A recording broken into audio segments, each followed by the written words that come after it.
ಭಾರತೀಯ ಪರಿಚಯಿಸುವ ನಿಟ್ಟಿನಲ್ಲಿ ಪಾರಂಪರಿಕ ನಾದ ವಿಧಾನವನ್ನು ನಿರ್ಮಿಸಲಾಗಿದೆ. ಲೈವ್ ತೆರವಾಗಿರುತ್ತದೆ. ನಂತರ ಸಾಕಷ್ಟು ಹಳೆಯ ಸಾಮಗ್ರಿಗಳ ನಿಟ್ಟಿನಲ್ಲಿ ತಯಾರಿಸಲಾಗಿದೆ.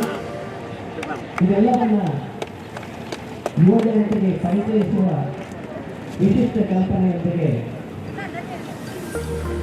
ಪಾರಂಪರಿಕ ಗ್ರಾಮದ ಉದ್ಘಾಟನೆಯನ್ನು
ಪಗ್ಗೊಳಿಸುವ ಪುತ್ತೂರಲ್ಲಿ ಕೃಷಿಯಂತ್ರ ಮೇಳದ ವೈಶಿಷ್ಟ್ಯದ ಸೊಬಗಲ್ಲಿ ಆಸ್ವಾದಿಸಲು ಬಂದ ಸಮಸ್ತ ಬಾಂಧವರಿಗೆ ಶುಭ ನಮನಗಳು. ಸಮಾರಂಭಕ್ಕೆ ಆಗಮಿಸಿರುವ ಎಲ್ಲ ಅತಿಥಿ ಅಭ್ಯಾಗತರು ಶ್ರೀ ವಿಘ್ನರಾಜಂ ಭಜೆ, ಶ್ರೀ ವಿಘ್ನರಾಜಂ ಭಜೆ ಹಂ ಭಜೆ ಹಂ ಭಜೆ ಹಂ ಭಜೆ ತಮಿಹ ಶ್ರೀ ವಿಘ್ನರಾಜಂ ಭಜೆ, ಶ್ರೀ ವಿಘ್ನರಾಜಂ ಭಜೆ ಹಂ ಭಜೆ ಹಂ ಭಜೆ ಹಂ ಭಜೆ ತಮಿಹ ಶ್ರೀ ವಿಘ್ನರಾಜಂ ಭಜೆ. ಸಂತತಮಹಂ ಕುಂಜರಮುಖಂ ಶಂಕರಸುತಂ ತಮಿಹ ಶ್ರೀ ವಿಘ್ನರಾಜಂ ಭಜೆ, ಸಂತತಮಹಂ ದಂತಿ ಕುಂಜರಮುಖಂ ಅಂತಕಾಂತಕಸುತಂ ತಮಿಹ ಶ್ರೀ ವಿಘ್ನರಾಜಂ ಭಜೆ, ಶ್ರೀ ವಿಘ್ನರಾಜಂ ಭಜೆ ಹಂ ಭಜೆ ಹಂ ಭಜೆ ಹಂ ಭಜೆ ತಮಿಹ ಶ್ರೀ ವಿಘ್ನರಾಜಂ ಭಜೆ. ಸೇವಿತ ಸುರೇಂದ್ರ ಮಹನೀಯ ಗುಣಶೀಲಂ ಜಪ ತಪ ಸಮಾಧಿ ಸುಖ ವರದಾನುಕೂಲಂ, ಸೇವಿತ ಸುರೇಂದ್ರ ಮಹನೀಯ ಗುಣಶೀಲಂ ಜಪ ತಪ ಸಮಾಧಿ ಸುಖ ವರದಾನುಕೂಲಂ, ಭಾವಿತ ಸುರ ಮುನಿ ಗಣ ಭಕ್ತ ಪರಿಪಾಲಂ ಭಯಂಕರ ವಿಷಂಗ ಮಾತಂಗ ಕುಲಕಾಲಂ, ಶ್ರೀ ವಿಘ್ನರಾಜಂ ಭಜೆ, ಶ್ರೀ ವಿಘ್ನರಾಜಂ ಭಜೆ ಹಂ ಭಜೆ ಹಂ ಭಜೆ ಹಂ ಭಜೆ ತಮಿಹ ಶ್ರೀ ವಿಘ್ನರಾಜಂ ಭಜೆ, ಶ್ರೀ ವಿಘ್ನರಾಜಂ ಭಜೆ, ಶ್ರೀ ವಿಘ್ನರಾಜಂ ಭಜೆ. ಕೃಷಿ ಎಂಬುದು ಮಾನವ ಮಾತ್ರ, ಇಡೀ ವಿಶ್ವದಲ್ಲಿ ಮಾನವ ಜೀವಿ ಮಾತ್ರ ಕೃಷಿಯನ್ನು ಮಾಡ್ತಾ ಇರುವಂಥದ್ದು. ಅದರ ಉಪಯೋಗವನ್ನು ಮಾತ್ರ ಜಗತ್ತಿನ ಸರ್ವ ಚರಾಚರಗಳು ಪಡ್ಕೊಳ್ತವೆ ಅಂತೇಳಿ.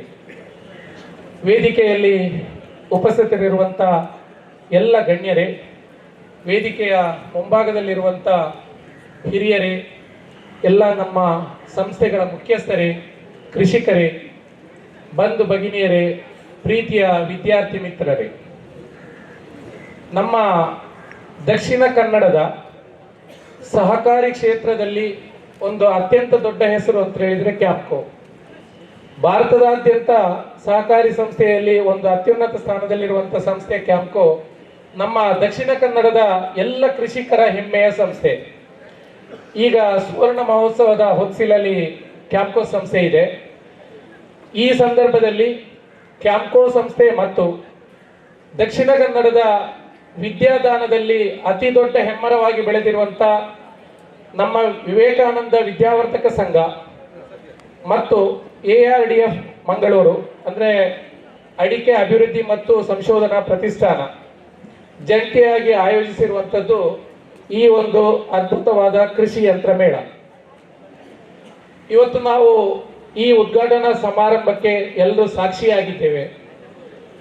ಕೃಷಿ ಯಂತ್ರ ಮೇಳದಲ್ಲಿ ನಾವೆಲ್ಲರೂ ಭಾಗವಹಿಸಿ ಬಹುಶಃ ಕೃಷಿ ಯಂತ್ರ ಮೇಳದ ಸದುಪಯೋಗವನ್ನು ಪಡೆಯಲಿಕ್ಕಿದ್ದೇವೆ. ವಿವೇಕಾನಂದ ವಿದ್ಯಾವರ್ಧಕ ಸಂಘ ತನ್ನ ಸಮಾಜಮುಖಿ 10 ಹಲವು ಕಾರ್ಯಕ್ರಮಗಳನ್ನು ಕೈಗೊಳ್ಳುತ್ತದೆ. ಅದರಲ್ಲಿ ಮುಖ್ಯವಾಗಿ ಗ್ರಾಮ ವಿಕಾಸ ಪರಿಕಲ್ಪನೆ ಅಂದರೆ ಬೇರೆ ಬೇರೆ ಗ್ರಾಮಗಳನ್ನು ದತ್ತು ತೆಕ್ಕೊಂಡು ಅದನ್ನು ಡೆವಲಪ್ ಮಾಡುವಂಥ ವ್ಯವಸ್ಥೆಗಳು. ಅದೇ ರೀತಿ ವಿದ್ಯಾವರ್ಧಕ ಸಂಘ ಸಂಸ್ಥೆಗಳಾದ ವಿವೇಕಾನಂದ ಪಾಲಿಟೆಕ್ನಿಕ್ ಬಹಳ ಒಂದು ಅದ್ಭುತವಾದ ಕಾರ್ಯಕ್ರಮವನ್ನು ಮಾಡಿತ್ತು. ಸಮಾಜಮುಖಿಯಾದ ಕಾರ್ಯಕ್ರಮ ಕೌಶಲ್ಯ ಅಭಿವೃದ್ಧಿ ಯೋಜನೆ ಅಂತೇಳಿ ಸುಮಾರು 5,500 ಜನ ವಿದ್ಯಾರ್ಥಿಗಳನ್ನು ಅಥವಾ ಕಲಿಯುವ ಆಸಕ್ತರನ್ನು ಸ್ವಂತ ಕಾಲಲ್ಲಿ ನಿಲ್ಲುವಂತ ವ್ಯವಸ್ಥೆಯನ್ನು ಅದು ಮಾಡಿಕೊಟ್ಟಿತ್ತು. ಅದೇ ರೀತಿ ಬೇರೆ ಬೇರೆ ವಿದ್ಯಾವರ್ಧಕ ಸಂಘದ ಸಮಾಜಮುಖಿ ಕಾರ್ಯಕ್ರಮದಲ್ಲಿ ಯಂತ್ರಮೇಳ ಕೂಡ ಒಂದು. ಯಂತ್ರಮೇಳದ ಜವಾಬ್ದಾರಿಯನ್ನು ವಿವೇಕಾನಂದ ವಿದ್ಯಾವರ್ಧಕ ಸಂಘದ ಅಂಗಸಂಸ್ಥೆಯಾದ ವಿವೇಕಾನಂದ ಎಂಜಿನಿಯರಿಂಗ್ ಕಾಲೇಜು ನಿಭಾಯಿಸ್ತಾ ಇದೆ.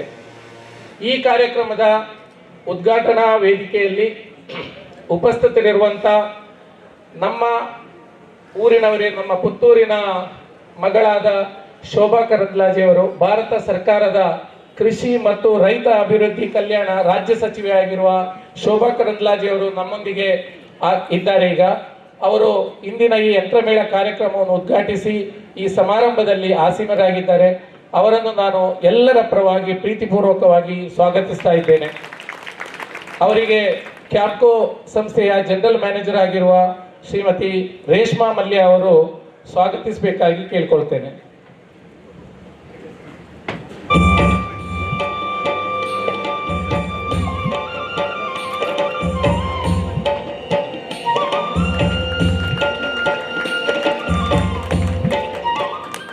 ಈ ನಮ್ಮ ಕಾರ್ಯಕ್ರಮದ ಅಧ್ಯಕ್ಷತೆಯನ್ನು ನಮ್ಮ ಸಂಸ್ಥೆಯ ಅಧ್ಯಕ್ಷರು, ನಮ್ಮ ಸಮಾಜದ ಒಂದು ಹಿರಿಯರು, ಜೊತೆಗೆ ನಮ್ಮೆಲ್ಲರ ಮಾರ್ಗದರ್ಶಿಗಳು ಆಗಿರುವಂಥ ಶ್ರೀಯುತ ಕಲ್ಲಡ್ಕ ಡಾಕ್ಟರ್ ಪ್ರಭಾಕರ್ ಭಟ್ ಅವರು ವಹಿಸಿಕೊಂಡಿದ್ದಾರೆ. ಅವರನ್ನು ಕೂಡ ನಾನು ಪ್ರೀತಿಪೂರ್ವಕವಾಗಿ ಸ್ವಾಗತಿಸ್ತಾ ಇದ್ದೇನೆ. ಅವರಿಗೆ ನಮ್ಮ ಕಾಲೇಜಿನ ವಿವೇಕಾನಂದ ಎಂಜಿನಿಯರಿಂಗ್ ಕಾಲೇಜಿನ ಅಧ್ಯಕ್ಷರಾದ ವಿಶ್ವೇಶ್ವರಯ್ಯ ಅವರು ಹೂಗುಚ್ಛ ನೀಡಿ ಸ್ವಾಗತಿಸಬೇಕು ಅಂತೇಳಿ ಕೇಳ್ಕೊಳ್ತಾ ಇದ್ದೇನೆ.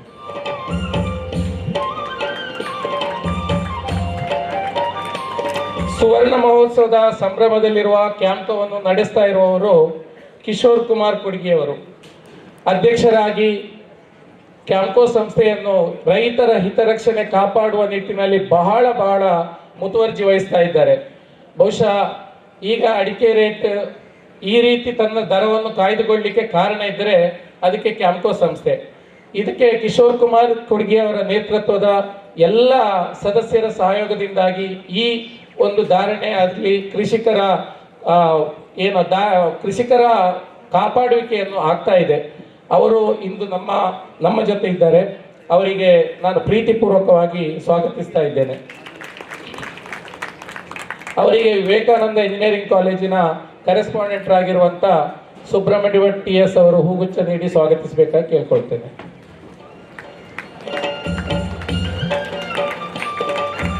ಪುತ್ತೂರು ವಿಧಾನಸಭಾ ಕ್ಷೇತ್ರದ ಶಾಸಕರಾಗಿ ವಿಧಾನಸಭಾ ಕ್ಷೇತ್ರದ ಅಭಿವೃದ್ಧಿಗೆ ತನ್ನದೇ ರೀತಿಯಲ್ಲಿ ಒಳ್ಳೆಯ ಒಂದು ಕೊಡುಗೆಯನ್ನು ನೀಡಿದಂಥವರು ನಮ್ಮೆಲ್ಲರ ಮೆಚ್ಚಿನ ಶಾಸಕರಾದ ಸಂಜೀವಣ್ಣ ಅವರು ಕೂಡ ನಮ್ಮ ಜೊತೆ ಈ ಕಾರ್ಯಕ್ರಮದ ವೇದಿಕೆಯಲ್ಲಿ ಉಪಸ್ಥಿತರಿದ್ದಾರೆ. ಅವರನ್ನು ಕೂಡ ನಾನು ಪ್ರೀತಿಪೂರ್ವಕವಾಗಿ ಸ್ವಾಗತಿಸ್ತಾ ಇದ್ದೇನೆ. ಅವರಿಗೆ ವಿವೇಕಾನಂದ ವಿದ್ಯಾವರ್ಧಕ ಸಂಘದ ಕಾರ್ಯದರ್ಶಿಗಳಾದ ಡಾಕ್ಟರ್ KM ಕೃಷ್ಣ ಭಟ್ ಅವರು ಹೂಗುಚ್ಛ ನೀಡಿ ಸ್ವಾಗತಿಸಬೇಕಾಗಿ ಕೇಳ್ಕೊಳ್ತೇನೆ.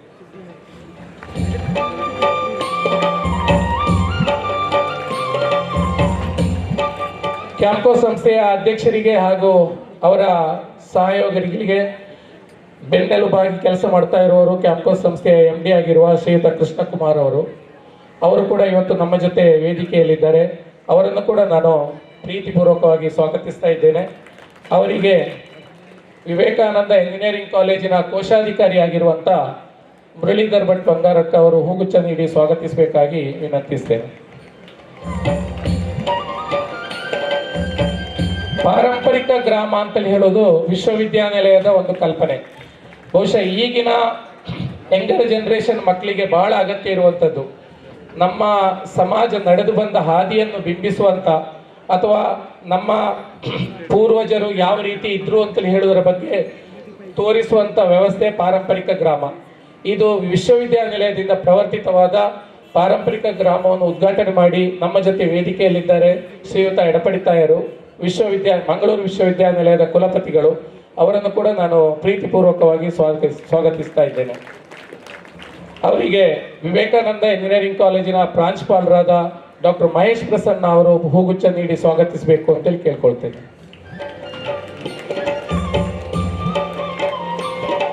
ಸಸ್ಯ ಕ್ಷೇತ್ರದಲ್ಲಿ ವಿವಿಧ ಭಾಗದಲ್ಲಿ ತುಂಬಾ ಸಂಶೋಧನೆಗಳನ್ನು ಮಾಡಿ ರೈತಾಪಿ ವರ್ಗಕ್ಕೆ ಅನುಕೂಲವಾಗುವಂತಹ ಪರಿಹಾರ ಕಂಡುಹುಡುಕಿದವರು ಡಾಕ್ಟರ್ KB ಹೆಬ್ಬಾರ್ ಅವರು.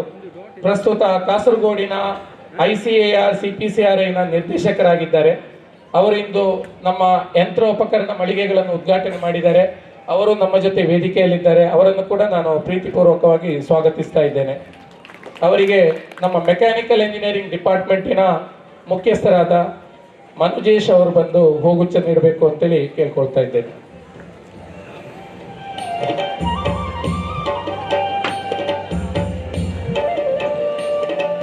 ಅದೇ ರೀತಿ ವಿವೇಕಾನಂದ ವಿದ್ಯಾವರ್ಧಕ ಸಂಘದ ಕಾರ್ಯದರ್ಶಿಗಳಾಗಿರುವ ನಮ್ಮವರೇ ಆದ ಡಾಕ್ಟರ್ KM ಭಟ್ ಅವರು ವೇದಿಕೆಯಲ್ಲಿ KM ಕೃಷ್ಣ ಭಟ್ ಅವರು ವೇದಿಕೆಯಲ್ಲಿದ್ದಾರೆ.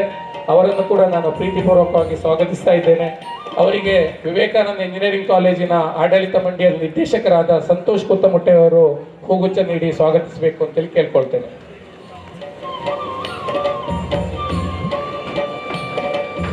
ನಮ್ಮ ಯಂತ್ರ ಮೇಳದ ಕಲ್ಪನೆಯಾದ ಕನಸಿನ ಮನೆ ಅಂದ್ರೆ ಡ್ರೀಮ್ ಹೋಮ್, ಇದರ ಉದ್ಘಾಟನೆಯನ್ನು ನೆರವೇರಿಸಿದವರು ನಮ್ಮ ಪುತ್ತೂರಿನ ಪ್ರಥಮ ಪ್ರಜೆ ಜೀವೇಂದ್ರ ಜೈನ್ ಅವರು. ಅವರನ್ನು ಕೂಡ ನಾನು ಪ್ರೀತಿಪೂರ್ವಕವಾಗಿ ಕಾರ್ಯಕ್ರಮಕ್ಕೆ ಸ್ವಾಗತಿಸ್ತಾ ಇದ್ದೇನೆ.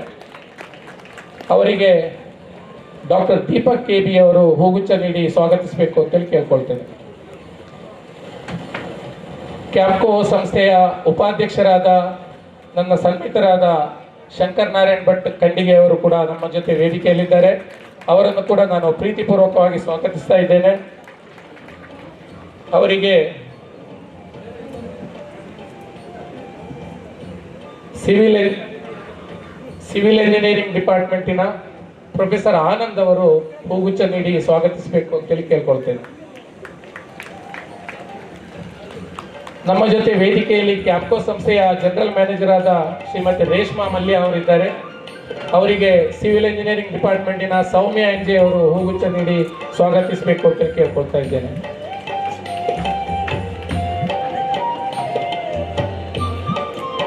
ARDF ಅಡಿಕೆ ಸಂಶೋಧನೆ ಮತ್ತು ಅಭಿವೃದ್ಧಿ ಕೇಂದ್ರದ ಸಂಯೋಜಕರಾದ ಕೇಶವ್ ಭಟ್ ಅವರಿದ್ದಾರೆ. ಇಲ್ಲಿ ನನಗೆ ಸಿಕ್ಕಿದ್ರು, ಈಗ ಕಾಣ್ತಾ ಇಲ್ಲ ಅವರು. ಅವರನ್ನು ಕೂಡ ಅವರ ಅನುಪಸ್ಥಿತಿಯಲ್ಲಿ ಸ್ವಾಗತಿಸ್ತಾ ಇದ್ದೇನೆ. ನಮ್ಮ ವಿವೇಕಾನಂದ ಇಂಜಿನಿಯರಿಂಗ್ ಕಾಲೇಜಿನ ಸಂಚಾಲಕರಾದ ಶ್ರೀಯುತ ಸುಬ್ರಹ್ಮಣ್ಯ ಭಟ್ PS ಅವರಿದ್ದಾರೆ. ಅವರನ್ನು ಕೂಡ ಪ್ರೀತಿಪೂರ್ವಕವಾಗಿ ಸ್ವಾಗತಿಸ್ತಾ ಇದ್ದೇನೆ. ಅವರಿಗೆ ಡಾಕ್ಟರ್ ರಾಬಿನ್ ಶಿಂದೆ ಅವರು ಹೂಗುಚ್ಛ ನೀಡಿ ಸ್ವಾಗತಿಸಬೇಕು ಅಂತೇಳಿ ಕೇಳ್ಕೊಳ್ತಾ ಇದ್ದೇನೆ. ಇದೇ ರೀತಿ ಕ್ಯಾಂಪ್ಕೋ ಸಂಸ್ಥೆಯ ನಿರ್ದೇಶಕರುಗಳಾದ ಎಲ್ಲ ನಿರ್ದೇಶಕರುಗಳು ಇಲ್ಲಿ ನಮ್ಮ ಜೊತೆ ವೇದಿಕೆಯಲ್ಲಿದ್ದಾರೆ. ನಿರ್ದೇಶಕರುಗಳಾದ ಶ್ರೀಯುತ ಮೊದಲು ಕ್ಯಾಂಪ್ಕೋದ ಮಾಜಿ ಅಧ್ಯಕ್ಷರು ಆಗಿರುವಂಥ ಸತೀಶ್ ಚಂದ್ರ ಅವರು ನಮ್ಮ ಜೊತೆ ಇದ್ದಾರೆ. ಅವರನ್ನು ಕೂಡ ನಾನು ಪ್ರೀತಿಪೂರ್ವಕವಾಗಿ ಸ್ವಾಗತಿಸ್ತಾ ಇದ್ದೇನೆ. ಕ್ಯಾಂಪ್ಕೋ ಸಂಸ್ಥೆಯ ಇನ್ನೋರು ನಿರ್ದೇಶಕರಾದ ದಯಾನಂದ್ ಹೆಗ್ಡೆ ಕಾರ್ಕಳ ಅವರಿದ್ದಾರೆ. ಅವರನ್ನು ಕೂಡ ಪ್ರೀತಿಪೂರ್ವಕವಾಗಿ ಸ್ವಾಗತಿಸ್ತಾ ಇದ್ದೇನೆ. ಇವರಿಗೆಲ್ಲ ನಮ್ಮ ಇಲೆಕ್ಟ್ರಾನಿಕ್ಸ್ ಡಿಪಾರ್ಟ್ಮೆಂಟಿನ HOD ಆಗಿರುವಂಥ ಪ್ರೊಫೆಸರ್ ಶ್ರೀಕಾಂತ್ ರಾವ್ ಅವರು ಹೂಗುಚ್ಛ ನೀಡಿ ಸ್ವಾಗತಿಸಬೇಕಾಗಿ ಕೇಳ್ಕೊಳ್ತಾ ಇದ್ದೇನೆ. ಅದೇ ರೀತಿ ಕ್ಯಾಂಪ್ಕೋ ಸಂಸ್ಥೆಯ ನಿರ್ದೇಶಕರಾಗಿರುವಂಥ ಕೃಷ್ಣ ಪ್ರಸಾದ್ ಮಡ್ತಿಲ ಅವರಿದ್ದಾರೆ. ಇವರನ್ನು ಕೂಡ ಪ್ರೀತಿಪೂರ್ವಕವಾಗಿ ಸ್ವಾಗತಿಸ್ತಾ ಇದ್ದೇನೆ. ನಿರ್ದೇಶಕರಾದ ದೂರದ ಶಿರ್ಸಿಯಿಂದ ಬಂದಂಥ ಶಂಭುಲಿಂಗ ಹೆಗ್ಡೆ ಅವರಿದ್ದಾರೆ. ಅವರನ್ನು ಕೂಡ ಪ್ರೀತಿಪೂರ್ವಕವಾಗಿ ಸ್ವಾಗತಿಸ್ತಾ ಇದ್ದೇನೆ.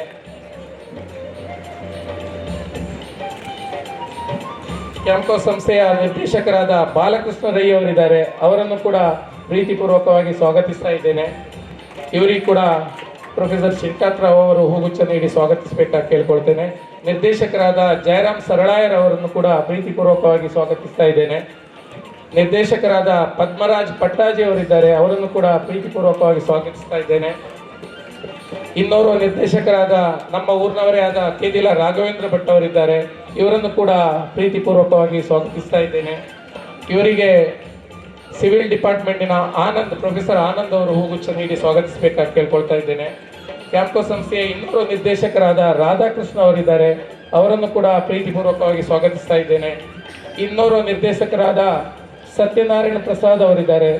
ಅವರನ್ನು ಕೂಡ ಪ್ರೀತಿಪೂರ್ವಕವಾಗಿ ಸ್ವಾಗತಿಸ್ತಾ ಇದ್ದೇನೆ. ಇನ್ನೋರ್ವ ಕ್ಯಾಂಪ್ಕೋ ಸಂಸ್ಥೆಯ ನಿರ್ದೇಶಕರಾದ ಸುರೇಶ್ ಕುಮಾರ್ ಶೆಟ್ಟಿ ಅವರಿದ್ದಾರೆ. ಅವರನ್ನು ಕೂಡ ಪ್ರೀತಿಪೂರ್ವಕವಾಗಿ ಸ್ವಾಗತಿಸ್ತಾ ಇದ್ದೇನೆ. ಕ್ಯಾಂಪ್ಕೋ ಸಂಸ್ಥೆಯ ಇನ್ನೋರ್ವ ನಿರ್ದೇಶಕರು ರಾಘವೇಂದ್ರ HM ಅವರು ಕೂಡ ಇದ್ದಾರೆ. ಅವರನ್ನು ಕೂಡ ಅತ್ಯಂತ ಪ್ರೀತಿಯಿಂದ ಈ ಕಾರ್ಯಕ್ರಮಕ್ಕೆ ಸ್ವಾಗತಿಸ್ತಾ ಇದ್ದೇನೆ. ಆಗಮಿಸಿರುವಂಥ ಎಲ್ಲ ಸಂಘ ಸಂಸ್ಥೆಯ ಪದಾಧಿಕಾರಿಗಳು, ನಿರ್ದೇಶಕರು, ನಮ್ಮ ವಿದ್ಯಾವರ್ಧಕ ಸಂಘದ ಎಲ್ಲ ಸದಸ್ಯರುಗಳನ್ನು ಕೂಡ ಪ್ರೀತಿಪೂರ್ವಕವಾಗಿ ಸ್ವಾಗತಿಸ್ತಾ ಇದ್ದೇನೆ. ಈ ಕಾರ್ಯಕ್ರಮಕ್ಕೆ ಆಗಮಿಸಿರುವಂಥ ಎಲ್ಲ ಕೃಷಿಕ ಬಂಧುಗಳನ್ನು ಕೂಡ ಅತ್ಯಂತ ವಿನಯಪೂರ್ವಕವಾಗಿ ಸ್ವಾಗತಿಸ್ತಾ ಇದ್ದೇನೆ. ಬಹುಶಃ ಈ ಯಂತ್ರ ಮೇಳದ ತಯಾರಿಯಲ್ಲಿ ನಮ್ಮ ವಿದ್ಯಾರ್ಥಿಗಳ ಪಾತ್ರ ಬಹಳ ದೊಡ್ಡದು. ಇಲ್ಲಿ ಇರುವಂಥ ಎಲ್ಲ ವಿದ್ಯಾರ್ಥಿ ಮಿತ್ರರನ್ನು ಬಹಳ ಪ್ರೀತಿಪೂರ್ವಕವಾಗಿ ಸ್ವಾಗತಿಸ್ತಾ ಇದ್ದೇನೆ. ಅದೇ ರೀತಿ ಆಗಮಿಸಿರುವಂಥ ಎಲ್ಲ ಮಾಧ್ಯಮ ಮಿತ್ರರನ್ನು, ಪತ್ರಿಕಾ ಬಂಧುಗಳನ್ನು ಬಹಳ ಪ್ರೀತಿಪೂರ್ವಕವಾಗಿ ಕಾರ್ಯಕ್ರಮಕ್ಕೆ ಸ್ವಾಗತಿಸ್ತಾ ನನ್ನ ಈ ಸ್ವಾಗತ ಭಾಷಣವನ್ನು ಮುಕ್ತಾಯಗೊಳಿಸುತ್ತಾ ಇದ್ದೇನೆ. ಧನ್ಯವಾದಗಳು. ಧನ್ಯವಾದಗಳು ಸರ್. ಎಲ್ಲರನ್ನೂ ಆತ್ಮೀಯವಾಗಿ ಸ್ವಾಗತಿಸಿದ ತಮಗೂ ಆದರದ ಸ್ವಾಗತ. ಇವರಿಗೆ ಸಿವಿಲ್ ವಿಭಾಗದ ಪ್ರೊಫೆಸರ್ ಪ್ರಶಾಂತ್ ಆಚಾರ್ ಇವರು ಹೂಗುಚ್ಛ ನೀಡಿ ಸ್ವಾಗತಿಸಬೇಕಾಗಿ ಕೇಳಿಕೊಳ್ಳುತ್ತೇನೆ.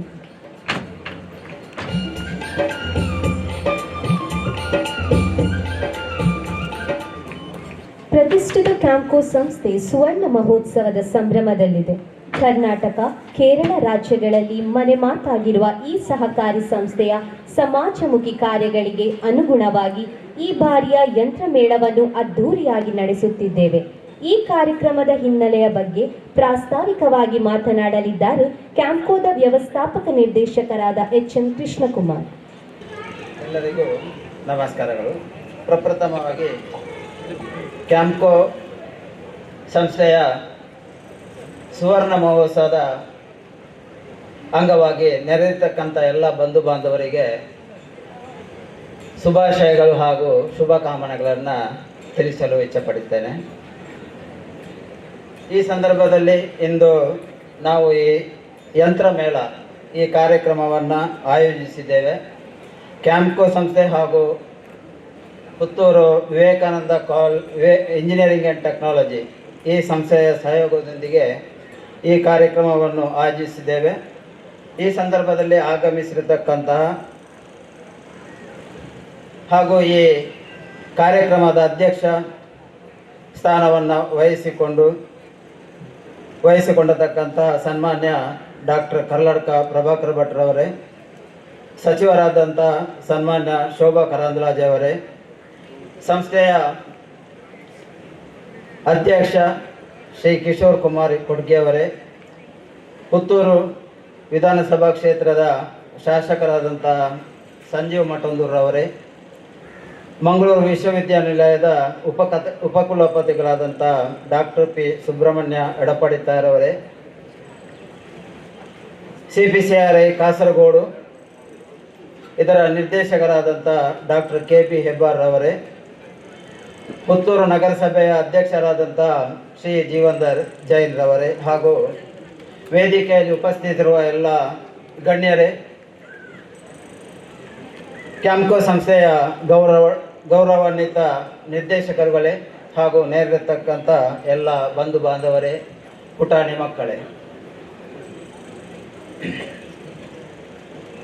ಪ್ರಪ್ರಥಮವಾಗಿ ಈ ಸಂದರ್ಭದಲ್ಲಿ ಕ್ಯಾಂಪ್ಕೋ ಸಂಸ್ಥೆಯ ಸ್ಥಾಪಕ ಅಧ್ಯಕ್ಷರಾದಂಥ ಶ್ರೀಯುತ ದಿವಂಗತ ವಾರಣಾಸಿ ಸುಬ್ರಾಯ ಭಟ್ಟರು ಹಾಗೂ ಪುತ್ತೂರಿನ ಈ ವಿದ್ಯಾವರ್ಧಕ ಸಂಘದ ಬೆಳವಣಿಗೆಗೆ ಮಹತ್ತರ ಕೊಡುಗೆಯನ್ನು ನೀಡಿದಂತಹ ಹಾಗೂ ಕ್ಯಾಂಪ್ಕೋದ ಮಾಜಿ ಅಧ್ಯಕ್ಷರಾದಂಥ ಶ್ರೀಯುತ ರಾಮ್ ಭಟ್ರಿಗೆ ಈ ಸಂದರ್ಭದಲ್ಲಿ ಗೌರವಪೂರ್ವಕವಾದಂತಹ ನಮನಗಳನ್ನು ಸಲ್ಲಿಸುತ್ತಾ ಒಂದೆರಡು ನನ್ನ ಅನಿಸಿಕೆಗಳನ್ನು ತಮ್ಮ ಮುಂದಿಡಲು ಬಯಸ್ತೇನೆ. ನಿಸ್ಸಂದೇಹವಾಗಿ ಕೃಷಿ ಎಂಬುದು ಪ್ರತಿಯೊಂದು ರಾಷ್ಟ್ರದ ಬೆನ್ನೆಲುಬು. ಅದರಲ್ಲೂ ವಿಶೇಷವಾಗಿ ಭಾರತದ ಒಂದು ಪರಂಪರೆಯನ್ನು ನೋಡಿದಾಗ ದೇಶದ ಗಡಿಯಲ್ಲಿ ಸೈನಿಕರು ಶತ್ರುಗಳಿಂದ ನಮ್ಮ ರಾಷ್ಟ್ರವನ್ನು ರಕ್ಷಿಸುತ್ತಾರೆ. ಅದೇ ರೀತಿ ಕೃಷಿಕರು ದೇಶವನ್ನು ಪೋಷಿಸುತ್ತಾರೆ. ಆ ನಿಟ್ಟಿನಲ್ಲಿ ಮಾಜಿ ಪ್ರಧಾನಿ ದಿವಂಗತ ಲಾಲ್ ಬಹದ್ದೂರ್ ಶಾಸ್ತ್ರಿಯವರು ನೀಡಿದಂಥ ಘೋಷವಾಕ್ಯ ಜೈ ಜವಾನ್ ಜೈ ಕಿಸಾನ್ ಎಂಬ ಘೋಷವಾಕ್ಯ ಇಂದಿಗೂ ಪ್ರಸ್ತುತ ಹಾಗೂ ಚಾಲ್ತಿಯಲ್ಲಿ ಇಂದಿಗೂ ಇದೆ. ನಿಮಗೆಲ್ಲ ಗೊತ್ತಿರ್ಬೋದು, ಒಂದು ಕೃಷಿ ಬೆಳೆದ ರೈತನಿಂದ ಅಂತಿಮ ಗ್ರಾಹಕನವರೆಗೆ ತಲುಪುವವರೆಗೆ ಎಷ್ಟೊಂದು ಹಂತಗಳನ್ನು ದಾಟಬೇಕಾಗುತ್ತೆ. ಆ ಒಂದು ಪ್ರಕ್ರಿಯೆಗಳನ್ನು ನೋಡಿದಾಗ ಮಣ್ಣಿನ ಪ್ರಾಥಮಿಕ ಹಂತ, ಅದರ ಗುಣಮಟ್ಟ, ಬೀಜ, ಬೇಸಾಯ, ಬಿತ್ತನೆ, ನೀರಾವರಿ, ಸಂಗ್ರಹಣೆ, ಸಾಗಾಣಿಕೆ,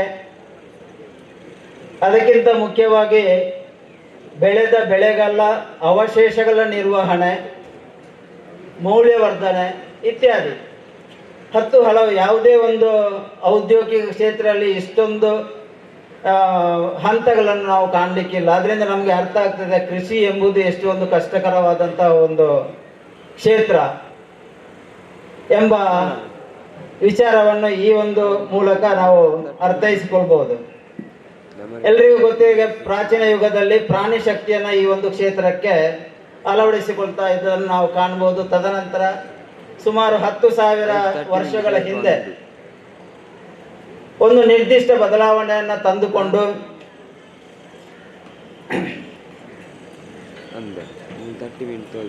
ಒಂದು ಕ್ಷೇತ್ರವಾರು ವಿಂಗಡಣೆ, ಕ್ಷೇತ್ರಕ್ಕೆ ಸಂಬಂಧಪಟ್ಟಂತೆ ಒಂದು ಉತ್ಪಾದಕತೆ ಇವುಗಳಲ್ಲಿ ನಾವು ಕಾಣಬಹುದು. ಒಟ್ಟಿನಲ್ಲಿ ಒಂದು ನಿರ್ದಿಷ್ಟವಾದ ಪದ್ಧತಿ ಕೂಡ ಈ ಕ್ಷೇತ್ರಕ್ಕೆ ಬಂದದನ್ನು ನಾವು ಇತಿಹಾಸ ಪುಟಗಳಲ್ಲಿ ಕಾಣಬಹುದು. ಅದರಲ್ಲೂ ಈ ಶತಮಾನದಲ್ಲಂತೂ ಆಧುನಿಕ ಯುಗದಲ್ಲಿ ಆಧುನಿಕ ಯಾಂತ್ರೀಕರಣ ಇರ್ಬೋದು, ತಂತ್ರಜ್ಞಾನ ಇರ್ಬೋದು, ಹಾಗೆ ಹಲವು ಆವಿಷ್ಕಾರಗಳನ್ನು ಕೂಡ ಈ ಕ್ಷೇತ್ರದಲ್ಲಿ ಕಂಡುಕೊಂಡು ಕೃಷಿ ಸಂಬಂಧಿತ ಒಳಹರಿವುಗಳು ಏನು ಇನ್ಪುಟ್ಸ್ಗಳಲ್ಲಿ ಕೂಡ ಆಮೂಲಾಗ್ರ ಬದಲಾವಣೆಗಳನ್ನು ಕೂಡ ನಾವು ಕಾಣಬಹುದು. ಪ್ರಾಚೀನ ಪದ್ಧತಿಯಲ್ಲಿದ್ದ ಪ್ರಾಣಿ ಅಥವಾ ಮಾನವ ಶಕ್ತಿಯಿಂದ ಉಗಿಬಂಡಿ, ತದನಂತರ ಡೀಸೆಲ್ ಯುಕ್ತ ಶಕ್ತಿಗಳು, ಸೌರಶಕ್ತಿ, ಈಗಂತೂ ನಿಮಗೆ ಗೊತ್ತಿರ್ಬೋದು ಡ್ರೋನ್ ಟೆಕ್ನಾಲಜಿ, ಈಗಿನ ಹೊಸ ಟೆಕ್ನಾಲಜಿ ಆರ್ಟಿಫಿಷಿಯಲ್ ಇಂಟೆಲಿಜೆನ್ಸ್ ಎಂಬ ಒಂದು ಸಾಫ್ಟ್ವೇರ್ ಬೇಸಿಸ್ ಟೆಕ್ನಾಲಜಿ ಕೂಡ ಈ ಕ್ಷೇತ್ರಕ್ಕೆ ಕಾಲಿಡ್ತಾ ಇದೆ. ಅದರಲ್ಲಿ ಕೂಡ ಕೃಷಿಕರಿಗೆ ಬೇಕಾದಂತಹ ಅಥವಾ ಕೃಷಿಗೆ ಉಪಯುಕ್ತವಾದ ಸಲಹೆ ಸೂಚನೆಗಳನ್ನು ಕೂಡ ಪಡ್ಕೊಳ್ಳಿಕ್ಕೆ ಸಾಧ್ಯತೆ ಇದೆ. ಅಂದರೆ ಜಗತ್ತು ಯಾವ ರೀತಿ ಮುಂದೆ ಹೋಗ್ತಾ ಇದೆ ಅದಕ್ಕೆ ಪೂರಕವಾಗಿ ಈ ಕೃಷಿ ಕ್ಷೇತ್ರಗಳಿಗೆ ಕೂಡ ಬದಲಾವಣೆಗಳು ಆಗ್ತಾ ಇದೆ. ಒಟ್ಟಿನಲ್ಲಿ ಉತ್ಪಾದಕತೆಯನ್ನು ಹೇಗೆ ಹೆಚ್ಚಿಸಿಕೊಳ್ಬಹುದು, ಜನಸಂಖ್ಯೆಗೆ ಅನುಗುಣವಾಗಿ, ಬೇಡಿಕೆಗೆ ಅನುಗುಣವಾಗಿ ಇದನ್ನು ಹೇಗೆ ಹೆಚ್ಚಿಸಿಕೊಳ್ಬಹುದು, ಅದರಿಂದ ಕೃಷಿ ಕ್ಷೇತ್ರವನ್ನು ಕೂಡ ಔದ್ಯೋಗಿಕ ಕ್ಷೇತ್ರವಾಗಿ ಹೇಗೆ ಮಾರ್ಪಾಡು ಮಾಡಬಹುದು ಎಂಬುದರ ಬಗ್ಗೆ ಚಿಂತನೆ, ವಿಚಾರ ವಿಮರ್ಶೆಗಳು ಹಲವು. ಕೆಲವೊಂದು ವಸ್ತುಗಳು ಗುಣಮಟ್ಟ, ಅದರಲ್ಲೂ ವಿಶೇಷವಾಗಿ ನಮ್ಮ ಹೆಲ್ತಿಗೆ ಸಂಬಂಧಪಟ್ಟ ಹಾಗೆ ಕಣ್ಣಿಗೆ ಕಾಣದ ವಸ್ತುಗಳು ಇದ್ದಾವೆ. ರಾಸಾಯನಿಕ ಇರ್ಬೋದು, ಸೂಕ್ಷ್ಮಾಣುಜೀವಿಗಳಿಗೆ ಹಾಕಿದ್ರೆ ಬಹಳ ದೊಡ್ಡ ಪ್ರಮಾಣದಲ್ಲಿ ನಾವು ಸಬ್ಸಿಡಿಯನ್ನ ತುಂಬಾ ರೈತರಿಗೆ ಕೊಡಕ್ಕೆ ಸಾಧ್ಯ ಇರುತ್ತೆ. ಅದಕ್ಕಾಗಿ ಈ ವ್ಯವಸ್ಥೆಯನ್ನು ಸ್ವಲ್ಪ ವ್ಯತ್ಯಾಸ ಮಾಡಬೇಕು. ರೈತರು ಉಪಯೋಗಿಸುವಂತ, ದಿನನಿತ್ಯ ಉಪಯೋಗಿಸುವಂತ ಸಲಕರಣೆಗಳಿಗೆ ಸಬ್ಸಿಡಿಯನ್ನ ಕೊಡುವಂಥದ್ದು ಮತ್ತು ಹೆಚ್ಚು ಪ್ರೋತ್ಸಾಹವನ್ನು ಕೊಡುವಂಥದ್ದು. ಈವನ್ ಕಸ್ಟಮೈಸಿಂಗ್ ಸೆಂಟರ್ ಅಲ್ಲಿ ಕೂಡ ಇಂಥ ಸಲಕರಣೆಗಳನ್ನ ಜಾಸ್ತಿ ಇಡಬೇಕು ಅನ್ನುವಂಥದ್ದನ್ನ ಇವತ್ತು ಕೇಂದ್ರ ಸರ್ಕಾರ ಯೋಚನೆ ಮಾಡಿದೆ. ಇದಕ್ಕಾಗಿ ಈ ವರ್ಷದಿಂದ ನಾವು ಹೊಸದಾದಂತ ಒಂದು ಮಾರ್ಗಸೂಚಿಯನ್ನ ಮಾಡುವವರಿದ್ದೀವಿ. ಕೃಷಿ ನಮ್ಮ ದೇಶದ ಬೆನ್ನೆಲುಬು, ಇದು ಎಲ್ಲರೂ ಹೇಳ್ತಾನೆ ಬಂದಿದ್ದಾರೆ. ಬಹಳ ಭಾಷಣಗಳು ಕಳೆದ 75 ವರ್ಷದಲ್ಲಿ ಆಗಿದೆ. ಸ್ವಾತಂತ್ರ್ಯ ಸಿಗುವಂತ ಸಂದರ್ಭದಲ್ಲಿ ಸುಮಾರು 80-85% ರೈತರು ಈ ದೇಶದಲ್ಲಿ ಇದ್ರು. ಈಗ ಸುಮಾರು 70-72% ರೈತರು ಈ ದೇಶದಲ್ಲಿ ಇದ್ದಾರೆ. ಈಗಲೂ ದೊಡ್ಡ ಪ್ರಮಾಣ. ದೇಶದ GDPಗೆ ಒಂದು ಕಾಲದಲ್ಲಿ ನಾವು 20% ಕೊಡ್ತಾ ಇದ್ದೀವಿ. ಈಗ ಒಂದು ಸ್ವಲ್ಪ ಅದು ಫುಡ್ ಪ್ರೊಸೆಸಿಂಗ್ಗೆ ಹೆಚ್ಚು ಒತ್ತು ಕೊಟ್ಟಿರುವಂತ ಕಾರಣಕ್ಕಾಗಿ ಸುಮಾರು 18% GDPಗೆ ನಮ್ಮ ಕೊಡುಗೆ, ರೈತರ ಕೊಡುಗೆ ಇದೆ. Plus food processing. ಒಂದು ಕಾಲ ಇತ್ತು ನಮ್ಮ ದೇಶದ ಜನ ತಿಂದು ಜಾಸ್ತಿ ಆಗುವಂತ ಆಹಾರ ಪದಾರ್ಥಗಳನ್ನ ಇವತ್ತು ಭಾರತ ಬೆಳೀತಾ ಇದೆ. ಮೊದಲ ಬಾರಿಗೆ ನಾವು ಆಹಾರದಲ್ಲಿ ಸರ್ಪ್ಲಸ್ ಆಗಿದ್ದೀವಿ ಅನ್ನುವಂಥದ್ದನ್ನ ಬಹಳ ಹೆಮ್ಮೆಯಿಂದ ನಾವು ಇವತ್ತು ಹೇಳಬೇಕಾಗಿದೆ. ನಾವು ಆಹಾರ ಧಾನ್ಯ ಬೆಳೆಯೋದ್ರಲ್ಲಿ, ಹಣ್ಣು ಬೆಳೆಯೋದ್ರಲ್ಲಿ, ತರಕಾರಿ ಬೆಳೆಯೋದ್ರಲ್ಲಿ, ಹಾಲು ಉತ್ಪಾದನೆ ಮಾಡೋದ್ರಲ್ಲಿ ನಾವು ಸರ್ಪ್ಲಸ್ ಆಗಿ ಮಾಡ್ತಾ ಇದ್ದೀವಿ. ಮೀಟ್ ಸರ್ಪ್ಲಸ್ ಆಗಿ ನಾವು ಮಾಡ್ತಾ ಇದ್ದೀವಿ. ಆದ್ರೆ ಸ್ವಾತಂತ್ರ್ಯದ ನಂತರದ ದಿನಗಳಲ್ಲಿ ಯಾವುದಕ್ಕೆ ಈ ದೇಶದ ಕೃಷಿಕರಿಗೆ ಒತ್ತು ಕೊಡಬೇಕಾಗಿತ್ತು ಆ ಕೆಲಸ ಆಗ್ಲಿಲ್ಲ. ಈ ಕಾರಣಕ್ಕಾಗಿ ನಮ್ಮ ರೈತ, ಅವನು ಬಡ ರೈತ ಆದ, ಚಿಕ್ಕ ರೈತ ಆದ, ತನ್ನಲ್ಲಿರುವಂತ ಭೂಮಿಯನ್ನ ಸೈಟ್ ಮಾಡಿ ಮಾರಕ್ಕೆ ಶುರು ಮಾಡಿದ. ನೀವು ಸಿಟಿಯ ಯಾವುದೇ ಸುತ್ತಮುತ್ತದ ಒಂದು 10-15 ಕಿಲೋಮೀಟರ್ ಸುತ್ತಳತೆಯಲ್ಲಿ ನಗರ ಪ್ರದೇಶದಲ್ಲಿ, ಜಿಲ್ಲಾ ಕೇಂದ್ರದಲ್ಲಿ ನೋಡಿದ್ರೆ ಅದು ಇವತ್ತು ಕೃಷಿ ಭೂಮಿಯಾಗಿ ಉಳ್ಕೊಂಡಿಲ್ಲ. ನಮ್ಮದೇ ಜಿಲ್ಲೆಯಲ್ಲಿ ನಾವು ಕುಚ್ಚಲಕ್ಕಿಯನ್ನ ಹಿಂದೆ ಬೆಳೀತಾ ಇದ್ವಿ. ಇವತ್ತು ಕುಚ್ಚಲಕ್ಕಿ ನಾವು ತಿನ್ಬೇಕು ಅಂತಂದ್ರೆ ತೀರ್ಥಹಳ್ಳಿಯವರು ಬೆಳಿಬೇಕು, ಮೈಸೂರವರು ಬೆಳಿಬೇಕು, ಮತ್ತು ಬೇರೆ ಬೇರೆ ಜಿಲ್ಲೆಯವರು ಬೆಳೆದು ಕೊಟ್ರೆ ನಾವು ಇವತ್ತು ಕುಚ್ಚಲಕ್ಕಿ ತಿನ್ನುವಂತ ಸ್ಥಿತಿ ಇದೆ. ಸ್ವಲ್ಪ ಭಾಗದಲ್ಲಿ ಕುಂದಾಪುರ ಮತ್ತು ಬ್ರಹ್ಮಾವರ ಭಾಗದಲ್ಲಿ ಸ್ವಲ್ಪ ಮಟ್ಟದಲ್ಲಿ ಬೆಳೀತಾರೆ. ಅದರ್ವೈಸ್ ನಾವು ಕುಚ್ಚಲಕ್ಕಿಯಲ್ಲಿ ಕೂಡ ನಾವು ಮಾತ್ರ ಕುಚ್ಚಲಕ್ಕಿ ತಿನ್ನೋದು ನಮ್ಮ ರಾಜ್ಯದಲ್ಲಿ. ಉಡುಪಿ ಜಿಲ್ಲೆಯವರು ಮತ್ತು ದಕ್ಷಿಣ ಕನ್ನಡ ಜಿಲ್ಲೆಯವರು ಮಾತ್ರ ಕುಚ್ಚಲಕ್ಕಿ ತಿನ್ನೋರು. ಆದ್ರೆ ನಾವು 2 ಜಿಲ್ಲೆಯವರು ತಿನ್ನುವಂತ ಕುಚ್ಚಲಕ್ಕಿಯನ್ನು ಕೂಡ ನಮ್ಮ ರಾಜ್ಯದಲ್ಲಿ ನಾವು ಉತ್ಪಾದನೆಯನ್ನು ಮಾಡ್ತಾ ಇಲ್ಲ. ಆ ಪರಿಸ್ಥಿತಿಗೆ ಇವತ್ತು ನಾವು ಬಂದಿದ್ದೀವಿ. ಆರಂಭಿಕ ಸರ್ಕಾರ ದೊಡ್ಡ ದೊಡ್ಡ ಕಾರ್ಖಾನೆಗಳಿಗೆ ಒತ್ತು ಕೊಡ್ತು. ನೆಹರೂರವರ ಕಾಲದಲ್ಲಿ ನಮ್ಗೆಲ್ಲರಿಗೆ ಗೊತ್ತಿದೆ. ಈ ದೇಶ ಔದ್ಯಮಿಕವಾಗಿ ಮುಂದುವರಿಬೇಕನ್ನುವಂತ ಕಾರಣಕ್ಕಾಗಿ ದೊಡ್ಡ ದೊಡ್ಡ ಫ್ಯಾಕ್ಟರಿಗೆ ದುಡ್ಡನ್ನ ಕೊಟ್ಟರು, ಕೃಷಿಗೆ ಕಡಿಮೆ ಮಾಡಿದ್ರು. ನಿಮ್ಗೆ ಆಶ್ಚರ್ಯ ಆಗುತ್ತೆ, 2013-2014 ವೇಳೆಯಲ್ಲಿ 14ರಲ್ಲಿ ನರೇಂದ್ರ ಮೋದಿಯ ಸರ್ಕಾರ ಬರೋದಕ್ಕೆ ಮೊದಲಿನ ಬಜೆಟ್ 2013 ಮತ್ತು 2014 ಬಜೆಟ್ ಎಷ್ಟಿರ್ಬೋದು ಕೃಷಿಗೆ?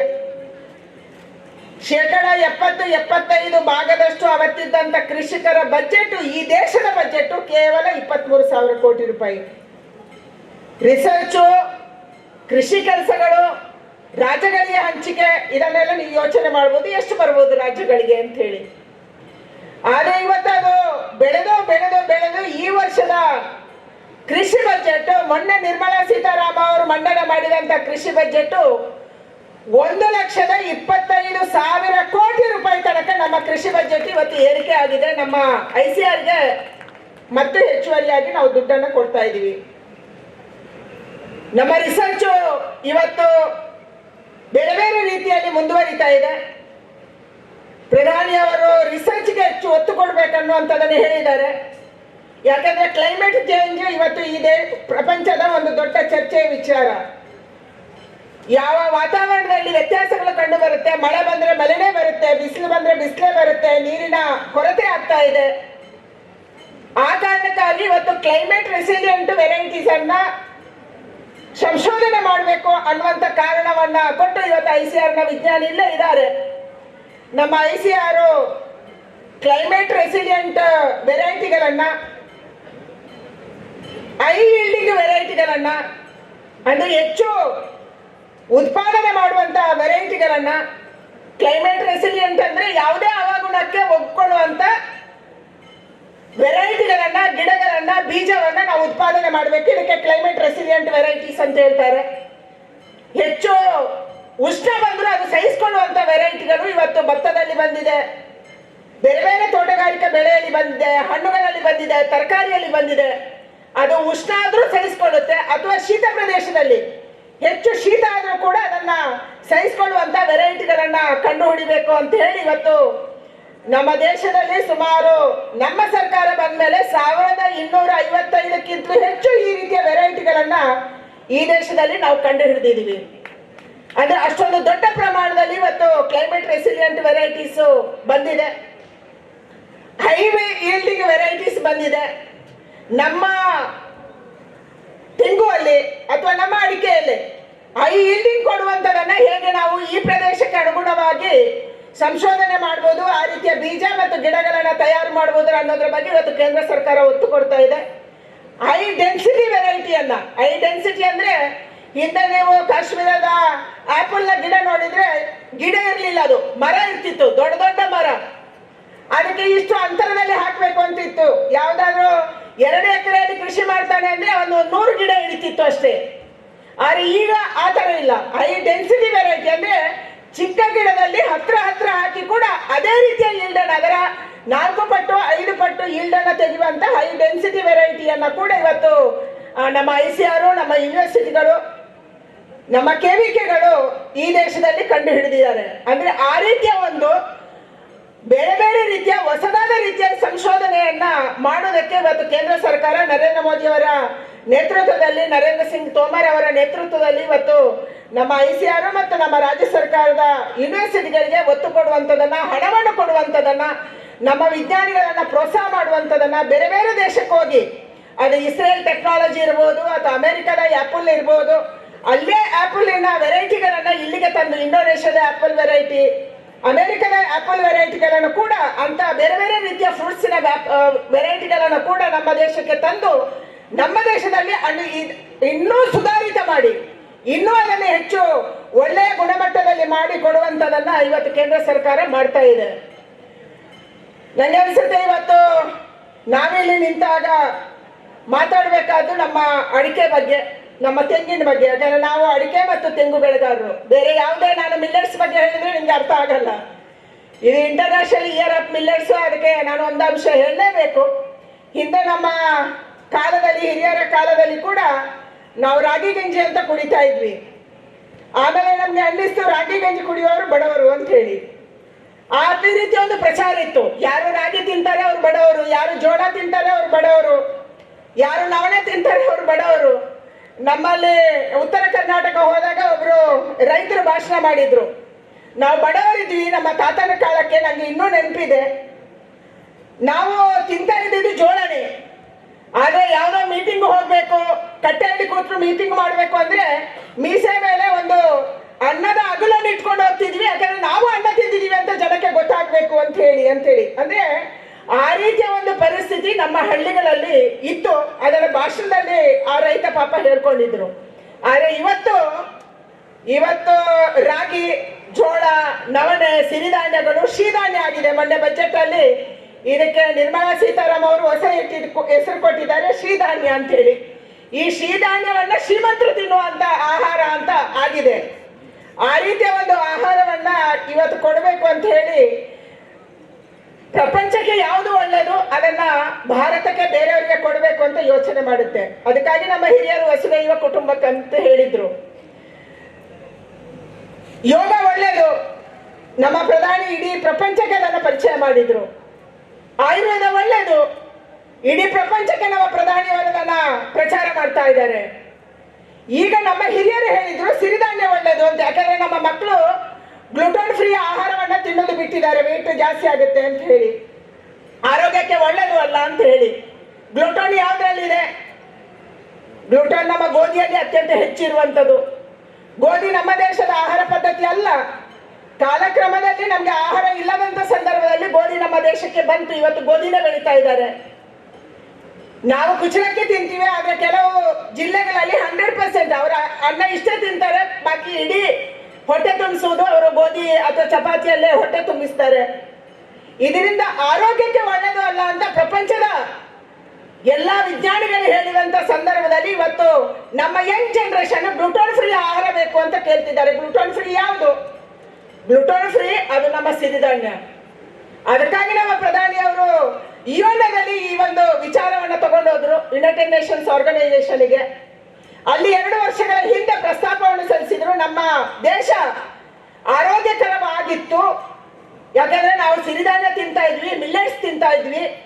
ಅವ್ರು ಇವತ್ತು ಪ್ರಪಂಚ ಮಿಲ್ಲೆಟ್ ಅನ್ನ ಬಿಡ್ತಾ ಇದೆ. ಈ ಕಾರಣಕ್ಕಾಗಿ ಇಂಟರ್ನ್ಯಾಷನಲ್ ಇಯರ್ ಆಫ್ ಮಿಲ್ಲೆಟ್ಸ್ ಅಂತ ಆಚರಣೆ ಮಾಡಿ ಮತ್ತೊಂದ್ಸರಿ ಪ್ರಪಂಚದಲ್ಲಿ ನಾವು ಮಿಲ್ಲೆಟ್ ಅನ್ನು ಕೊಡುವ ರೀತಿಯಲ್ಲಿ ಆಗ್ಬೇಕು ಅಂತ ಯೋಚನೆ ಮಾಡಿದ್ರು. ಯುಎನ್ ಕಳೆದ ವರ್ಷ ಇಂಟರ್ನ್ಯಾಷನಲ್ ಇಯರ್ ಆಫ್ ಮಿಲ್ಲೆಟ್ಸ್ ಅಂತ 2023 ಈ ವರ್ಷವನ್ನ ಘೋಷಣೆ ಮಾಡಿದೆ. ಇವತ್ತು ಪ್ರಪಂಚದಾದ್ಯಂತ ಭಾರತದ ಪ್ರಧಾನಿಯ ಕೋರಿಕೆಯ ಮೇಲೆ ಏನು ಯುಎನ್ ಘೋಷಣೆ ಮಾಡ್ತು, ಇಡೀ ಪ್ರಪಂಚದಲ್ಲಿ ಮಿಲ್ಲೆಟ್ಸಿನ ಮೇಲೆ ನಡೀತಾ ಇದೆ. ಮಿಲ್ಲೆಟ್ಸ್ ಅಲ್ಲಿ ಯಾವ ಪೋಷಕಾಂಶ ಇದೆ ಅನ್ನುವಂತ ಚರ್ಚೆ ನಡೀತಾ ಇದೆ. ಮಿಲ್ಲೆಟ್ಸ್ ಅನ್ನು ಇಡೀ ಪ್ರಪಂಚಕ್ಕೆ ಪರಿಚಯ ಮಾಡುವಂಥದ್ದು ನಡೀತಾ ಇದೆ. ನಮ್ಮ ದೇಶದಲ್ಲಿ ಕೂಡ ಮೊನ್ನೆ ಮಿಲ್ಲೆಟ್ಸಿನ ಮೊದಲ ಒಂದು ಉದ್ಘಾಟನೆಯನ್ನ ರೋಮಲ್ಲಿ ನಾವೆಲ್ಲರೂ ಹೋಗಿ ಮಾಡಿ ಬಂದ್ವಿ. ಅದಾದ್ಮೇಲೆ ಇವತ್ತು G20ಯ ಒಂದು ಅವಕಾಶ ಕೂಡ ಭಾರತಕ್ಕೆ ಮೊದಲ ಒಂದು ಅಧ್ಯಕ್ಷತೆ ಸಿಕ್ಕಿರುವಂತ ಕಾರಣಕ್ಕಾಗಿ G20 ಮತ್ತು ಇಂಟರ್ನ್ಯಾಷನಲ್ ಇಯರ್ ಆಫ್ ಮಿಲ್ಲೆಟ್ಸ್ ಅನ್ನ ಒಟ್ಟಿಗೆ ಇಟ್ಕೊಂಡು ನಾವು ಇದನ್ನ ದೊಡ್ಡ ಪ್ರಮಾಣದಲ್ಲಿ ಬೇರೆ ದೇಶಕ್ಕೆ ಕಳಿಸ್ಬೇಕು ಅನ್ನೋಂಥ ಯೋಚನೆ ಮಾಡ್ತಿದ್ವಿ. ಯಾಕಂದ್ರೆ ಪ್ರಪಂಚದ ಎಕ್ಸ್ಪೋರ್ಟ್ ಮಾಡುವ ದೇಶಗಳಲ್ಲಿ 20% ಭಾರತ ಎಕ್ಸ್ಪೋರ್ಟ್ ಮಾಡುತ್ತೆ. ಏಷ್ಯಾದಲ್ಲಿ 80% ಭಾರತ ಎಕ್ಸ್ಪೋರ್ಟ್ ಮಾಡುತ್ತೆ. ಈ ಕಾರಣಕ್ಕಾಗಿ ಇದನ್ನ ನಾವು ಪ್ರಚಾರ ಮಾಡ್ತಾ ಇದ್ವಿ ಮತ್ತು ನಾವು ಕೂಡ ಮತ್ತೊಂದ್ಸರಿ ರಾಗಿಗಂಜಿಗೆ ಹೋಗ್ಬೇಕು ಅನ್ನುವಂಥದ್ದನ್ನು ಕೂಡ ಯೋಚನೆಯನ್ನ ಮಾಡಬೇಕು ಅನ್ನೋಂಥ ವಿನಂತಿಯನ್ನ ನಿಮಗೆ ಮಾಡ್ತಾ ಇದ್ದೀನಿ. ಇವತ್ತು ನಮ್ಮ ಅಡಿಕೆಯ ಕೇಸ್ ನಿಮ್ಗೆಲ್ಲರಿಗೆ ಗೊತ್ತಿದೆ, ಸುಪ್ರೀಂ ಕೋರ್ಟ್ ಅಲ್ಲಿ ಇದೆ. ಕ್ಯಾಂಪದವರು ಮತ್ತು ಇಲ್ಲಿರುವಂತ ಎಲ್ಲರೂ ನಮ್ಮ ಚುನಾಯಿತ ಪ್ರತಿನಿಧಿಗಳು, ಕ್ಯಾಂಕೋ, ಮ್ಯಾಮ್ಕೋಸು, ಬೇರೆ ಬೇರೆ ಸೊಸೈಟಿಗಳು, ರೈತರು ಎಲ್ಲರಿಗೂ ಆತಂಕ ಇರುವಂತದ್ದು ನಮ್ಮ ಅಡಿಕೆಯ ಪರಿಸ್ಥಿತಿ ಏನಾಗುತ್ತೆ. ಒಂದು, ಅಡಿಕೆಗೆ ರೋಗ ಬಂದಿದೆ. ಎರಡನೇದು, ಅಡಿಕೆ ಆರೋಗ್ಯಕ್ಕೆ ಹಾನಿಕಾರಕ ಅನ್ನುವಂತ ಕೇಸು ಸುಪ್ರೀಂ ಕೋರ್ಟ್ ಅಲ್ಲಿ ಇದೆ. ಹಿಂದಿರುವಂತ UPA ಸರ್ಕಾರ ಇಂದಿರಾ ಜಯಸಿಂಗ್ ಅವರ ನೇತೃತ್ವದಲ್ಲಿ ಅಡಿಕೆ ಹಾನಿಕಾರಕ ಅನ್ನುವಂತ ಒಂದು ವರದಿಯನ್ನ ಸುಪ್ರೀಂ ಕೋರ್ಟ್ಗೆ ಕೊಟ್ಟು, ಸಹಜವಾಗಿ ಸುಪ್ರೀಂ ಕೋರ್ಟ್ ಅಥವಾ ಉತ್ತರ ಭಾರತದಲ್ಲಿ ಕೂತವರಿಗೆ ಅಡಿಕೆ ಹೇಗೆ ಬೆಳೆಯುತ್ತೆ, ಎಲ್ಲಿ ಬೆಳೆಯುತ್ತೆ ಗೊತ್ತಿಲ್ಲ. ಅಡಿಕೆಯನ್ನು ನೋಡಿರೋದು ಅವ್ರ ಪ್ಯಾಕೆಟ್ ಮೇಲೆ ಮಾತ್ರ. ಅಡಿಕೆ ಅಂತಂದ್ರೆ ಅದು ಸ್ಯಾಚೆಟ್, ಅಡಿಕೆ ಅಂದ್ರೆ ಅದು ಗುಡ್ಕ. ಈ ಒಂದು ಮಾನಸಿಕತೆ ಇವತ್ತು ಸಹಜವಾಗಿ ಉತ್ತರ ಭಾರತದಲ್ಲಿದೆ. ಯಾಕಂದ್ರೆ ಉತ್ತರ ಭಾರತದಲ್ಲಿ ಅಡಿಕೆ ಬೆಳೆಯಲ್ಲ, ಅಡಿಕೆ ಮರ ಅವ್ರು ನೋಡಿಲ್ಲ, ಒರಿಜಿನಲ್ ಅಡಿಕೆ ಏನು ಅಂತ ಗೊತ್ತಿಲ್ಲ. ಕೇಸು ಪದೇ ಪದೇ ಬರ್ತಾ ಇತ್ತು. ನಮಗೂ ಒತ್ತಡ ಇಲ್ಲಿಂದ ಜಾಸ್ತಿ ಆಗ್ತಾ ಇತ್ತು. ನಾವು ಆರೋಗ್ಯ ಸಚಿವರನ್ನ ಭೇಟಿ ಮಾಡಿದ್ವಿ, ಕೊನೆಯಲ್ಲಿ ಪ್ರಧಾನಿಯವ್ರನ್ನ ಭೇಟಿ ಮಾಡಿದ್ವಿ ನಾವೆಲ್ಲರೂ MP ಗಳು ಹೋಗಿ. ಪ್ರಧಾನಿ ಹೇಳಿದ್ರು ಒರಿಜಿನಲ್ ಅಡಿಕೆ ವಿಷಕಾರಕ ಅಲ್ಲ, ಯಾಕಂದ್ರೆ ಒರಿಜಿನಲ್ ಅಡಿಕೆ ನಮ್ಮ ರಾಜ್ಯಕ್ಕೆ ಬರ್ತಾ ಇದೆ, ದೇಶಕ್ಕೆ, ಪ್ರಪಂಚಕ್ಕೆ ಹೋಗ್ತಾ ಇದೆ. ಒರಿಜಿನಲ್ ಅಡಿಕೆಯನ್ನ ನಾವು ಗಣಪತಿ ಅಂತ ಪೂಜೆ ಮಾಡ್ತೀವಿ ಅಂತ ಸ್ವತಃ ಪ್ರಧಾನಿಯವರು ನರೇಂದ್ರ ಮೋದಿ ಅವರು ನಮ್ಗೆ ಹೇಳಿದ್ರು. ನಮ್ಗೊಂಥರ ಖುಷಿ ಆಯ್ತು. ಅಟ್ಲೀಸ್ಟ್ ಕನಿಷ್ಠ ಒರಿಜಿನಲ್ ಅಡಿಕೆ ಬಗ್ಗೆ ನಮ್ಮ ಪ್ರಧಾನಿಗೆ ಗೊತ್ತಿದೆ ಅಂತ ಹೇಳಿ. ನಾವು ಹೇಳಿದ್ವಿ ಈ ತರ ಸುಪ್ರೀಂ ಕೋರ್ಟ್ ಅಲ್ಲಿ ಕೇಸ್ ಇದೆ, ಇಂದಿರಾ ಜಯಸಿಂಗ್ ಅವರು ಇದು ಎಡವಟ್ಟು ಮಾಡಿದ್ದಾರೆ. ನಾವು ಸುಪ್ರೀಂ ಕೋರ್ಟ್ ಅಲ್ಲಿ ಬಲವಾದಂತ ವಕೀಲರನ್ನ ಹಾಕಿ ವಾದ ಮಾಡದೇ ಇದ್ರೆ ಯಾವತ್ತಾದ್ರೂ ನಮ್ಮ ನೆತ್ತಿ ಮೇಲೆ ಕತ್ತಿ ಇದೆ ಅದು. ಅದಕ್ಕಾಗಿ ಇದಕ್ಕೆ ಒಂದು ಒಳ್ಳೆಯ ತಂಡವನ್ನ ಹಾಕಬೇಕು, ವಕೀಲರ ತಂಡ ಅಂತ ಪ್ರಧಾನಿಗೆ ಕೇಳ್ಕೊಂಡಿವಿ. ಇವತ್ತು ಪ್ರಧಾನಿಯವರು ಒಂದು ಒಳ್ಳೆಯ ವಕೀಲರ ತಂಡವನ್ನ ನೇಮಕ ಮಾಡಿ ನಮ್ಮ ಅಡಿಕೆಯನ್ನ ರಕ್ಷಣೆ ಮಾಡಬೇಕು ಅನ್ನುವಂಥ ದೃಷ್ಟಿಯಿಂದ ಯೋಚನೆಯನ್ನು ಮಾಡಿದ್ದಾರೆ. ಅದರ ಜೊತೆಗೆ ಇವತ್ತು ಅಡಿಕೆಯಲ್ಲಿ ಬೇರೆ ಬೇರೆ ರೀತಿಯ ಸಂಶೋಧನೆಗಳನ್ನ ನಡೆಸ್ತಾ ಇದ್ದಾರೆ. ನಮ್ಮ CPCRI ಅವರು ನಡೆಸ್ತಾ ಇದ್ದಾರೆ, ICR ನಡೆಸ್ತಾ ಇದ್ದಾರೆ. ಅದ್ರ ಜೊತೆಗೆ ನಂಗೆ ಯಾರೋ ಒಬ್ರು ನಮ್ಮದೇ ರಾಜ್ಯದಿಂದ ಹೋದಂತ ಯುವಕರ ಯಂಗ್ ಸೈಂಟಿಸ್ಟಿನ ತಂಡ ಕೆನಡಾದಲ್ಲಿ ಸಿಕ್ಕಿತ್ತು. ಕೆನಡಾದವರಿಗೂ ನಾನು ಅಡಿಕೆ ಮತ್ತು ನಮ್ಮ ಹಳದಿ ಎಲೆ ಮತ್ತು ಚುಕ್ಕೆ ಎಲೆ ರೋಗವನ್ನ ಸಂಶೋಧನೆ ಮಾಡಬೇಕು ಅನ್ನುವಂಥದ್ದನ್ನ ಅಧಿಕೃತವಾಗಿ ಅವರಿಗೆ ಅಡಿಕೆ ಮತ್ತು ಎಲೆಯನ್ನು ಕಳಿಸಲಾಗಿದೆ. ಆದರೆ ಅಧಿಕೃತ ವರದಿ ಕೆನಡಾದಲ್ಲಿ ಏನಾಗುತ್ತೆ ಅನ್ನುವಂಥದ್ದನ್ನು ನಾವು ಕಾಯಬೇಕಾಗಿದೆ. ಈ ರೀತಿ ಬೇರೆ ಬೇರೆ ರೀತಿಯ ಯೋಚನೆಗಳಾಗತ್ತೆ ಆಗ್ತಾ ಇದೆ. ಎರಡನೇದು, ಅಡಿಕೆಗೆ ಬೆಲೆ ಇರಲಿಲ್ಲ, ನಿಮಗೆಲ್ಲ ಗೊತ್ತಿದೆ. ಆದರೆ ನಿರ್ಮಲಾ ಸೀತಾರಾಮನ್ ಅವರು ಕಾಮರ್ಸ್ ಮಿನಿಸ್ಟರ್ ಇರುವಂತ ಸಂದರ್ಭದಲ್ಲಿ ಅಡಿಕೆಯ MIP ಅನ್ನ ಮಿನಿಮಮ್ ಇಂಪೋರ್ಟ್ ಪ್ರೈಸ್ ಅನ್ನ 251 ರೂಪಾಯಿ ಅವತ್ತು ಮಾಡಿರುವ ಕಾರಣಕ್ಕಾಗಿ ನಮ್ಮ ಅಡಿಕೆಯ ಬೆಲೆ ಜಾಸ್ತಿ ಆಯಿತು, ನಮ್ಮ ಅಡಿಕೆಯ ಮಾನ ಉಳಿಯಿತು. ಇವತ್ತು ನಾವು ಉಸಿರಾಡ್ಬೋದು ಕಳೆದ 2-3 ವರ್ಷಗಳಲ್ಲಿ ಅಂತಂದ್ರೆ ಇವತ್ತು MIP ಅನ್ನ ಜಾಸ್ತಿ ಮಾಡಿರೋ ಕಾರಣಕ್ಕಾಗಿ ಇವತ್ತು ನಮ್ಮ ಬೇಡಿಕೆ ಇದೆ. ನಮ್ಮ ರೈತರು ಕ್ಯಾಂಪ್ಕೋದವರು ದಿನ ನಮ್ಮ ಕಿಶೋರ್ ಕುಮಾರ್ ಅವರು ಫೋನ್ ಮಾಡ್ತಾರೆ, ಕೊಡುಗೆ ಅವರು ನನಗೆ MIP ಅನ್ನ 351 ರೂಪಾಯಿ ಮಾಡಬೇಕು ಕೊಟ್ಟು ಹೇಳಿದರು ಶೋಭಾ ಕರಂದ್ಲಾಜೆ ಅವರು. ಬರೀ ಅಡಿಕೆಯನ್ನು ಮಾತ್ರ ಬೆಳೆಸಬೇಕಾ, ಬೇರೆ ಖಾದ್ಯ ವಸ್ತುಗಳನ್ನು ನಾವು ಬೆಳೆಸ್ಬೋದಾ? ಒಂದು ಸಣ್ಣ ಪ್ರಯತ್ನ ಸುಳ್ಯದಲ್ಲಿ ನಡೆದಿದೆ. ಇಲ್ಲಿ ಸಂತೋಷ್ ಕುತ್ತಮುಟ್ಟಿಯವರು ಇದ್ದಾರೆ, ಅವರೆಲ್ಲ ಪ್ರಯೋಗವನ್ನು ಮಾಡಿದ್ದಾರೆ. ಪಾಮ್ ಬೆಳೆಸುವಂಥ ದೃಷ್ಟಿಯಿಂದ ಒಂದು ಪ್ರಯೋಗವನ್ನು ನಡೆದಿದೆ. ಒಟ್ಟು ಹೊಸ ಹೊತ್ತರಿಗೆ ಹೋಗುವುದು ಹೇಗೆ ಅಂತ ಹೇಳುವಂಥದ್ದು ಕೃಷಿಕನ ಯೋಚನೆ ಮಾಡಬೇಕು. ಕೃಷಿಕ ಚೆನ್ನಾಗಿ ಬೆಳೆದರೆ ದೇಶ ಖಂಡಿತವಾಗಿ ಎತ್ತರಕ್ಕೆ ಇರುತ್ತೆ. ಸುಮ್ಮನೆ ನನಗೆ ಒಂದು ನೆನಪಾಯಿತು. ಸಾಮಾನ್ಯ ಒಂದು ಹೆಣ್ಣು ಮಗಳು ಸೀರೆ ತೆಗಿಲಿಕ್ಕೆ ಅಂಗಡಿಗೆ ಹೋದರೆ ಕೇಳ್ತಾಳೆ ಎಷ್ಟು ಅಂತ. ಇದಕ್ಕೆ 6,000 ರೂಪಾಯಿ ಅಂತ ಹೇಳಿದರೆ 8,000 ರೂಪಾಯಿಯ ಸೀರೆ ಇಲ್ವಾ ಅಂತ ಕೇಳ್ತಾಳೆ. ಈಗಂತೂ ಅದು ವಿಪರೀತ ಆಗಿ ಲಕ್ಷಗಟ್ಟಲೆ ಆಗಿ ಮದುಮಗಳು ಆ ಸೀರೆಯನ್ನು ಹೊತ್ಕೊಂಡು ಹೋಗ್ಲಿಕ್ಕೆ ಸಾಧ್ಯ ಆಗಿದೆ. ಇನ್ಯಾರು ಹೊತ್ಕೊಂಡು ಹೋಗಿ, ಮೊದಲು ಹುಡುಗಿಯನ್ನು ಹೊತ್ಕೊಂಡು ಹೋಗ್ತಾ ಇದ್ರು, ಈಗ ಸೀರೆ ಹೊತ್ಕೊಂಡು ಹೋಗಿ ಎಲ್ಲರಿಗಾಗಿದೆ. ಅದೇ ಹೆಣ್ಣು ಮಗಳು ಪುತ್ತೂರಿನ ಸಂತೆಗೆ ಬಂದರೆ ಅಲ್ಲಿ ಒಬ್ಬಳು ಹಳ್ಳಿಯ ಹೆಣ್ಣು ಮಗಳು ಕೊತ್ತಂಬರಿ ಸೊಪ್ಪು ಮಾಡ್ತಾಳೆ. ಅವಳು ಕೊತ್ತಂಬರಿ ಸೊಪ್ಪಿಗೆ ಎಷ್ಟು ಅಂತ ಕೇಳಿದ್ರೆ ಸಣ್ಣ ಕಟ್ಟಿಗೆ 1 ರೂಪಾಯಿ ಅಂತ ಹೇಳ್ತಾಳೆ. ಈ ತಾಯಿ 6,000ಕ್ಕಿಂತ ಹೆಚ್ಚಿಲ್ವಾ ಅಂತ ಕೇಳಿದ ತಾಯಿ, ಐನು 8 ಅಣೆಗೆ ಕೊಡ್ಲಿಕ್ಕೆ ಆಗೋದಿಲ್ವಾ ಅಂತ ಕೇಳ್ತಾಳೆ. 8 ಅಣೆಗೆ ತಗೊಂಡೋಗಿ ಮಾತ್ರ ಅಲ್ಲ, ಊರೂರಿನಲ್ಲಿ ಹೇಳ್ತಾಳೆ, ನಾನು 1 ರೂಪಾಯಿ ಹೇಳಿದ್ರು ನಾನು 8 ಅಣೆಗೆ ತಗೊಂಡಿದ್ದೇನೆ ಅಂತ. ಈ ಪ್ರವೃತ್ತಿನ ಒಂದು ಸ್ವಲ್ಪ ವ್ಯತ್ಯಾಸ ಆಗಬೇಕು ನಮ್ಮದು ಅಂತ ಅನಿಸೋದು. ಇವ್ರದ್ದು ಫಿಕ್ಸೆಡ್ ರೇಟ್. ಯಾಕಂದರೆ ಇಡೀ ಕೃಷಿಯಲ್ಲಿ ಸಮಸ್ಯೆ ಇರೋದೇ ಫಿಕ್ಸೆಡ್ ರೇಟ್ ಇಲ್ಲ ನಮಗೆ. ಎಲ್ಲವನ್ನು ಬೆಳೆಸಿದಾದ ಮೇಲೆ ಇವಾಗ ಟೊಮೆಟೊ ಬೆಳೆಸ್ತೇವೆ ನಾವು, ಹೋಗಿ ಆದಮೇಲೆ ಆ ಟೊಮೆಟೊಗೆ ಬೆಲೆ ಇಲ್ಲ ಅಂತ ಆದಾಗ ರೈತ ರಸ್ತೆಯಲ್ಲಿ ಬಿಸಾಡಿ ಎಲ್ಲ ಬರ್ತಾನೆ. ಅದಕ್ಕೆ ಒಂದು ಫಿಕ್ಸೆಡ್ ರೇಟ್ ಬೇರೆ ಎಲ್ಲದಕ್ಕೂ ಇದೆ.